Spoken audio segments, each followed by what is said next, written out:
they pay for your flight, and when you finish your program, they also give you tickets to return home. They also pay your tuition.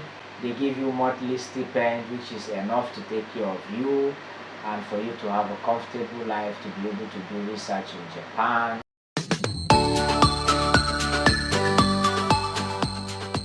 Hey guys, welcome back to my channel. If you're new here, I am Akuna, a Nigerian living and studying in Japan.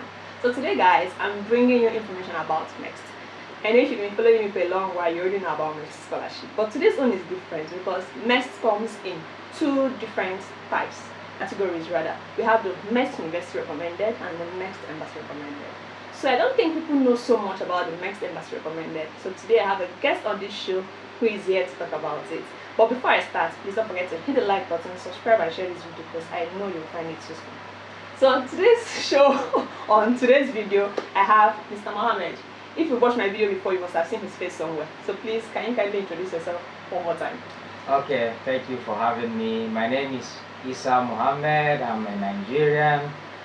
I had my bachelor's in chemistry and my master's in petroleum and environmental technology. Currently, I am in Tohoku University here in Japan as a research student at the Graduate School of Environmental Studies, where I'll be starting my PhD very soon. And just to add, I'm a recipient of the MEXT Scholarship Embassy Recommendation. You see that? So thank you so much for honoring my invitation. So let's get into it right away. But before I start, I would like to also mention that we are not educational consultants, we're not immigration consultants, so please use the website, use internet. I mean, there are a lot of answers there, but whatever we give you here is based on personal experience, but please arm yourself with more information from the internet. So let's get into it.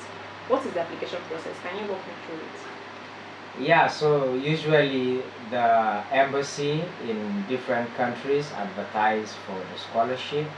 And so because different embassies have different timelines, in Nigeria they usually post it on their embassy website, and then they also put the document that contains the guidelines on what you need to know, the eligibility criteria, what are the documents you need, and the entire process. So once they put out the adverts out there, you download the application form, you download the guidelines, you read it, you fill it, and if you are applying for masters or PhD, of course there are different criteria, so that is how you go about it. So once you are able to download the application form, it requires generally your information, primary school, secondary school, university, and a host of other personal information, whether you are married or you're single and all of that. But the main crux is you also have to write an essay. They will ask you about why did you choose Japan? Why do you want to go to Japan to study? They will ask you questions around what sort of value are you going to add to Japan, and what sort of things are you taking back to your country when you finish your program. And then you are also required to write a research plan, very simple research plan, just 2 pages. And you are required to attach all your documents and all of that. So basically, if you are able to tick all the boxes, I would advise read the application guideline carefully, and it has all the information that you require to apply for the MEXT scholarship. Okay, just briefly, can you run us through the commonly required documents? I know transcripts must be on top of the list and other things. I'm asking this because many people are wondering, I mean, Japan doesn't speak English, but some other non-English speaking countries also require English tests and the rest of it. So what are the commonly required documents? Yeah, so the commonly required document, like you said, of course, transcript is always going to be there. Your transcript, your certificates from the schools you graduated, your primary school certificate, I would advise you add it. Your secondary school certificate, I would advise you add it.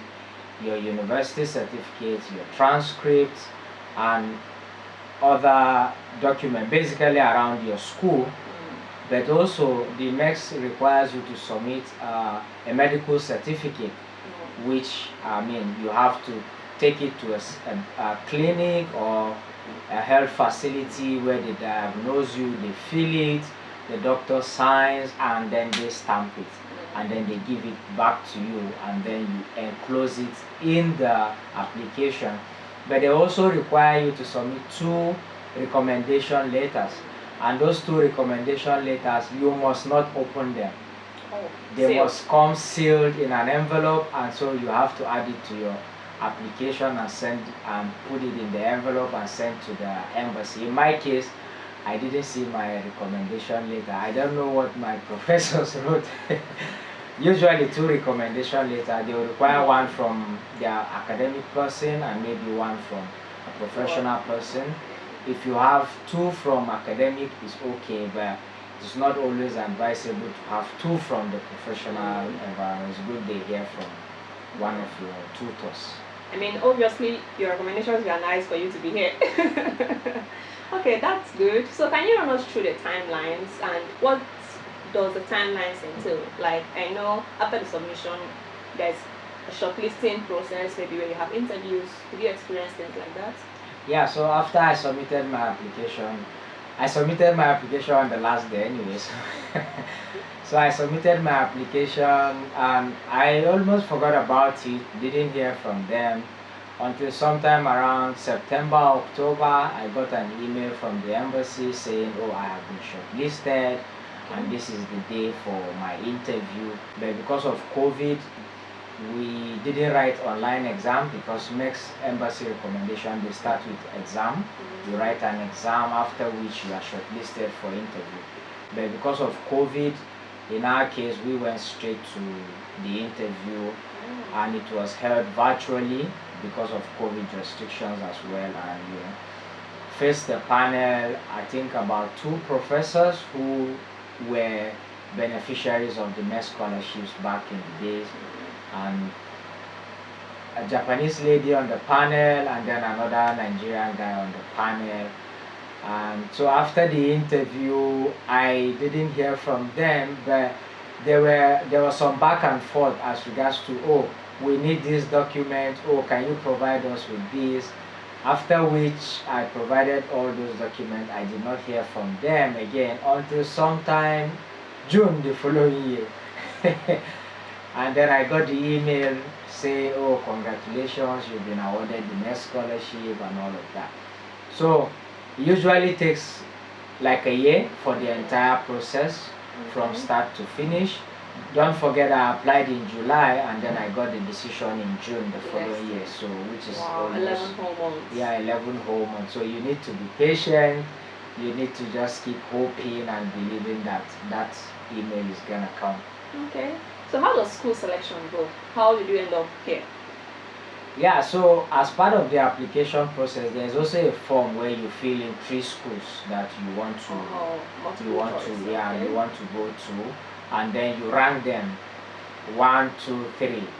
So when I first applied, I filled in 3 schools, but of course, when you scale the first process before the final one, they will ask you, oh, you now have the permission to reach out to professors and universities to give you what we call letter of acceptance, which is like an admission here in Japan.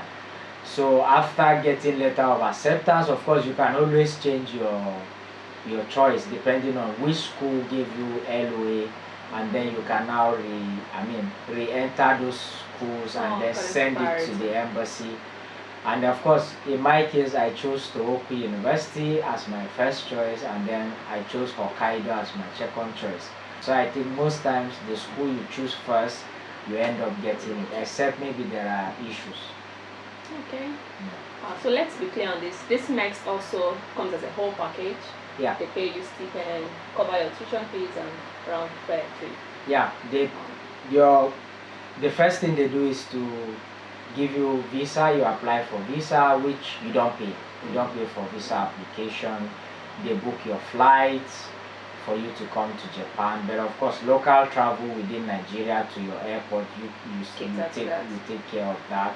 So they pay for your flight, and when you finish your program, they also give you tickets to return home. So, and they also pay your tuition. They give you monthly stipend, which is enough to take care of you and for you to have a comfortable life, to be able to do research in Japan, So it's a whole package as well. Very good, very nice. So yeah, it's all encompassing. Wow, that's very good. So on a final note, what helpful tips and advice would you give to the prospective applicants on how to, boost their chances in this application or in this race? Okay, so for me, like I said, number one, make sure that your recommendations letter, you don't open them. They are sealed and you don't have access to them. Just put them in the envelope. Number two, make sure you notarize all your documents. All your documents. That was what I did. I went to a lawyer. Luckily, I had a lawyer friend, a senior lawyer friend, Barrister Jimmy, God bless him. He notarized all my documents free of charge. Usually, you want to notarize one document, the lawyers charge you maybe 3,000 to 5,000, but he did it for me free of charge. So, very important, make sure you notarize all your documents that you are sending to the embassy. Number three, make sure that you attach all the requirements in your application package. Don't miss a single document. Put all your application together, put all your documents together, and seal it and send it to the envelope to the embassy. Don't forget to submit your application within the time frame. If you submit late, of course you know that they are not going to listen to you. You automatically get disqualified. But I also think that in your essays, you also need to demonstrate why the Japanese government has to invest in you, because this is an investment. What value are you bringing to Japan?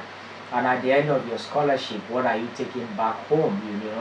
You need to be convincing in your essays. You need to talk about practical things. In my own case, I talked about the fact that Japan is the third largest economy, and their quality control and quality assurance system is one of the best in the world. And out of the Fortune 100 companies, about 40 of them are from Japan.